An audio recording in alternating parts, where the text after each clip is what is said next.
trial by fire. Trial by fire produces faith that burns white hot. You have been tested and proven true. A prophetess of God, you are a work of the highest quality. Your faith is refined by the craftsman who fans the flame, and he has made certain that you will not weaken or fail under the intense heat of persecution and division and suffering which will undoubtedly come, my dear. You will not fail at all. Everything has its purpose and plan, and pain produces things which require fine details of precision, like making instruments in a tax office or hammering the last nail into the coffin to seal the fate of the false. This is the way I design my vessels. People who have endured pain I put them through will shine like gold to be glorious under pressure and not disgraced by inferior things, impure thoughts and wrong motives and vile abominations. They have survived the furnace, and they will endure this season with style and patience and faith, waiting in my wings for the final hour before I return.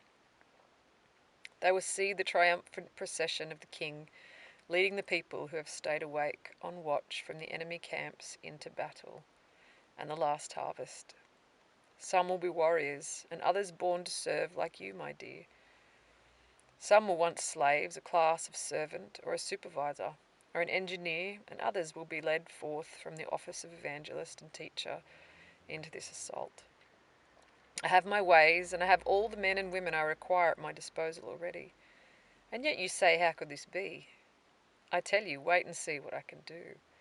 Wait and see. What is impossible for human minds to achieve, I have the power and the will to accomplish.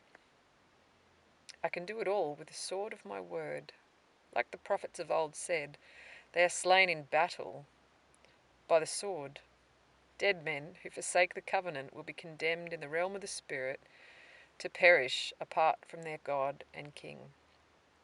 It will come to them one way or another, by illness or by famine, or by virtue of another weapon commissioned by the master Abaddon, the destroyer. He has an armory of devices to consume the ones he owns. Everything will be laid low, and nothing missing will fail to be counted. All those who claim I am he and there is none other will fall according to their own lies and deception. They will fall to the God they love, the God they worship. The thing they crave most will destroy them. He is very powerful, unmatched in his dominion and counsel. He is a mighty king, this God they serve. He has been on the scene for some years, preparing to take the last casualties under his command. It is the God of the underworld, the darkness within, the defiler, the necromancer, the void, the consuming fire that belches out black smoke and burns the dead bodies of them who are perishing. He has no limits to what he consumes. It's all by my hand. The destroyer lives under my canopy. He is part of this world as I am, my dear. This is the fate of the ones who say, I am not of God. They will meet their God, cursed to hell. They'll meet the one they truly long for. Empty, cavernous darkness, the souls of the damned and depraved. Sheol is reserved for these men and women, and children too. All the souls are mine in the end, to serve with whatever fate I decide. Maker and judge. I will have the final say on where they spend their last hours of life, doomed to perish and languish in darkness for all eternity. It is how the game is played, not by the will of man, but by my word. Amen.